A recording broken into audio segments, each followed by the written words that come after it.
अंजलि अपने बॉयफ्रेंड के साथ अपने ही घर में रंग रलियां मना रही होती है और उसे ये पता नहीं होता है कि उसकी जो दोनों छोटी बहनें हैं वो यह सब कारनामा उसका चुपके से देख रही है। जैसे ही इन दोनों छोटी बहनों को अंजलि देखती है कि अंजलि को उसके बॉयफ्रेंड राकेश के साथ में इन दोनों बहनों ने देख लिया है, फिर अंजलि को लगता है कि दोनों बहनें घर में माता पिता को बता देगी। इसी बात के डर से अंजलि जो है अपनी दोनों छोटी बहनों को इस प्रकार की सजा देती है कि जिसकी उनने कभी कल्पना भी नहीं की होगी। दोस्तों, ऐसा क्यों किया अंजलि ने कि अपनी दोनों ही छोटी बहनों को मौत के घाट उतार दिया? तो बने रहिएगा कहानी में अंत तक। हेलो, नमस्कार, आदाब, स्वागत है आप सभी का आपके अपने यूट्यूब परिवार एलपी क्राइम की कहानी में। दोस्तों, मैं आशा करता हूँ आप सभी अपने परिवार के साथ खुश होंगे, स्वस्थ होंगे। चलिए तो आज की सच्ची घटना कहानी की शुरुआत करते हैं। कहानी है हमारी उत्तर प्रदेश के इटावा का थाना क्षेत्र जो है वो बरलई। इसमें एक ग्राम लगता है बहादुरपुर। बहादुरपुर में जयवीर सिंह पाल नाम के एक शख्स रहते हैं। इनकी पत्नी का नाम माधुरी रहता है। जयवीर पाल और माधुरी दोनों का ही जीवन बड़े ही खुशहाल तरीके से चल रहा होता है। दोस्तों, वक्त बीतता जाता है और इनको एक बेटी का जन्म होता है, जो कि पहली ही बेटी थी इनकी। इसका नाम अंजलि रखते हैं ये लोग। अंजलि जो है बड़ी हो रही थी और धीरे धीरे जो है समय बीतता जाता है, लेकिन जयवीर पाल और माधुरी को जो है एक ही बेटी होकर संतान होना रुक गई थी।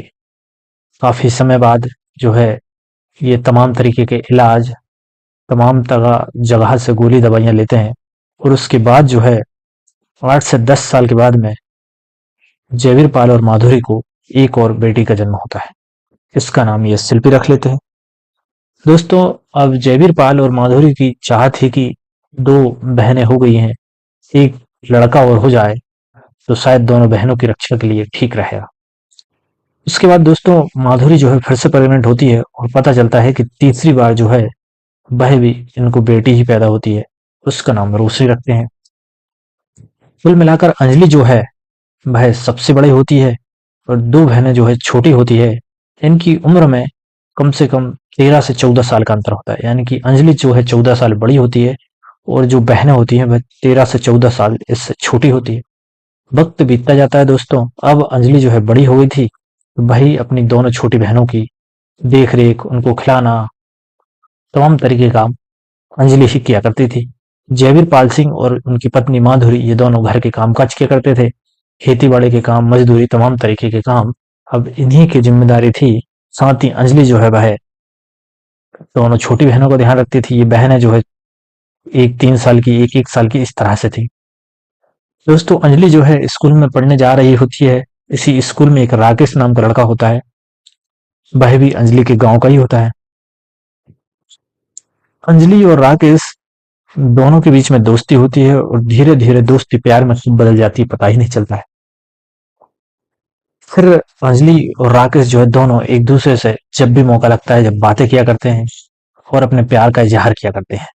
दोस्तों, अंजलि के पास एक मोबाइल भी था, क्योंकि माता पिता जो है बाहर काम करने, मजदूरी करने या फिर खेत पर कहीं भी जाते थे, ताकि अंजलि से पूछ सके दोनों छोटी बहनों का हाल। इसी तरीके से जो है अंजलि राकेश से उसी मोबाइल से फोन पर बात किया करती है और अपनी दोनों छोटी बहनों को, शिल्पी और रोशनी को, कुछ भी टॉफी वगैरह या फिर खाने पीने की चीजें और खिलौने देकर इनको जो है बाहर कर दिया करती थी और राकेश को कमरे में अंदर बुलाकर अंजलि जो है खूब रंग रलियां मनाया करती थी। दोनों एक दूसरे के साथ में शारीरिक संबंध बनाया करते थे। वक्त बीतता जाता है दोस्तों। अंजलि भी बड़ी हो रही थी और उसकी जो दोनों छोटी बहनें हैं, शिल्पी और रोशनी, ये भी बड़ी हो रही थी। अब अंजलि और राकेश का प्यार जो है बहुत ही ज्यादा परवाना चढ़ चुका था। दोनों एक दूसरे के साथ 3 से 4 साल से शारीरिक संबंध में थे, तो इनसे जो है मिले बगैर रहा नहीं जाता था। दोस्तों, ये मौका ही देखा करते थे कि कब घर वाले यानी अंजलि के माता पिता कब कहीं जाएं और ये दोनों एक दूसरे के साथ में प्यार का इजहार कर सके। दोस्तों, अब जो है शिल्पी जो बड़ी इस अंजलि जो है वह 21 साल की हो जाती है और शिल्पी जो है वह 5 साल की हो जाती है और उससे छोटी बहन रोशनी जो है 5 साल की हो जाती है। तो कुल मिलाकर शिल्पी और रोशनी की समझ जो है पहले से बेहतर हो चुकी थी। दोस्तों अब जो है ये है वो खाने पीने की चीजें और खेलने खिलौने इनमें बहकावे में नहीं आती थी। अंजलि पाल को लगा कि दोनों छोटी बहनें जो है वह मान जाएंगी और किसी भी तरीके की कोई बातें अब बताएंगी नहीं। दोस्तों अंजलि पाल जो है वह अपने आशिक राकेश को घर में बुला लेती है और उसके साथ में शारीरिक संबंध बना रही होती है।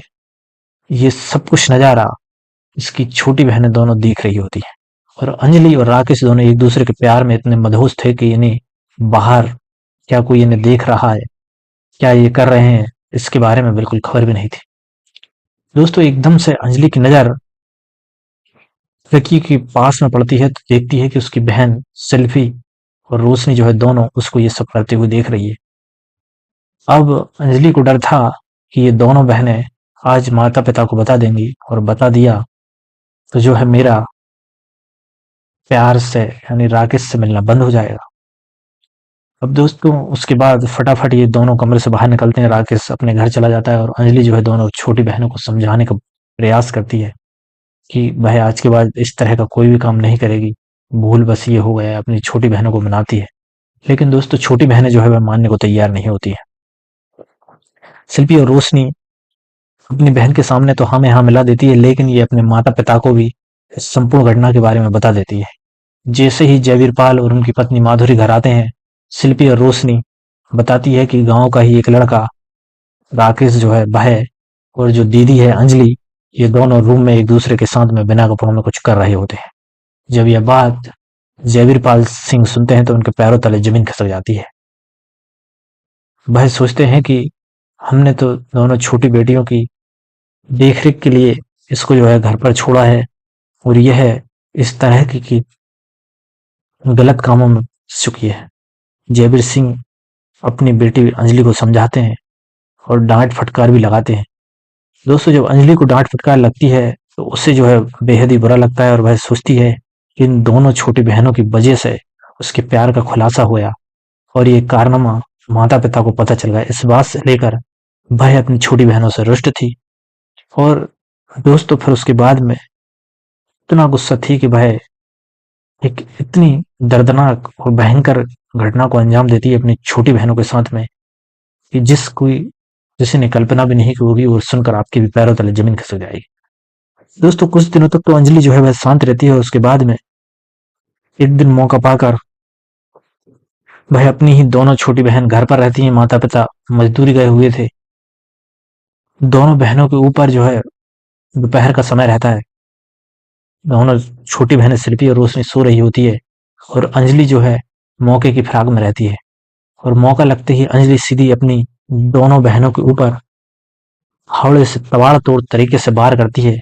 जब तक कि दोनों की हत्या न हो जाए तब तक वह इनको छोड़ती नहीं है और अपनी दोनों बहनों को मौत के घाट उतार कर रोने का नाटक करने लगती है। माता पिता को फोन लगा देती है कि वह कुछ काम से दुकान तक गई थी, इतने में कोई दोनों बहनों की हत्या करके चला गया। दोस्तों माता पिता को लगता है कि हो सकता है किसी ने बदला लिया हो। इसके बाद जो है पुलिस के पास में एफआईआर दर्ज कराने जाते हैं। पुलिस एफआईआर दर्ज कर लेती है और खोजबीन में लग जाती है। पुलिस जो है तमाम तरीके के एंगल से खोजबीन करती है लेकिन किसी भी तरह की कोई सुराग गुप्तचरों के माध्यम से भी नहीं मिलता है। तो फिर पुलिस सोचती है कि क्यों न एक बार जयवीर सिंह पाल के परिवार के लोगों से ही सख्ती से पूछताछ की जाए। दोस्तों जब पूछताछ की जाती है तो अंजलि पाल जो है वह टूट जाती है और अपने जुर्म को कबूल कर लेती है। दोस्तों 8 अक्टूबर सन 2023 को इस घटना को अंजलि ने जो है अंजाम दिया था और अपनी दोनों बहनों को मौत के घाट उतार दिया। देख सकते हैं कि एक बहन ने अपने ही प्यार के खातिर इस तरह की घटना को अंजाम दिया। जब यह खबर चारों ओर फैलती है तो सबके पैरों तले जमीन खिसक जाती है और दिल दहल सा जाता है कि क्या कोई बहन अपनी ही छोटी बहनों के साथ में इतनी बर्बरता के साथ में उनकी हत्या कर सकती है। दोस्तों उसके बाद में अंजलि पाल को पुलिस के द्वारा गिरफ्तार कर लिया जाता है और अब से लगभग कोर्ट में सुनवाई चल रही होती। तमाम गवाह सबूत और जो है कि जो फाड़ा इसने इस हत्या में यूज किया था उसको भी बरामद किया जाता है। उसके बाद कोर्ट के द्वारा 13 अगस्त सन 2024 को अंजलि पाल को उम्र कैद की सजा सुनाई जाती है और अब अंजलि हमेशा के लिए जेल में जिंदगी भर सड़ती रहेगी शांति, 10,000 रुपए का जुर्माना भी सुनाए। तो दोस्तों देख सकते हैं कि एक प्रेम की कहानी के चक्कर में पड़कर अंजलि ने अपनी दोनों बहनों को किस तरीके से इस प्रकार की दर्दनाक घटना को अंजाम दिया। तो आपकी क्या राय इस कहानी के बारे में वो आप हमें कमेंट बॉक्स में दे सकते हैं। साथ ही दोस्तों ये कहानी सिर्फ जागरूकता के उद्देश्य से बताई गई कहानी है, किसी की भावनाओं को आहत पहुंचाना इस कहानी का उद्देश्य बिल्कुल भी नहीं है।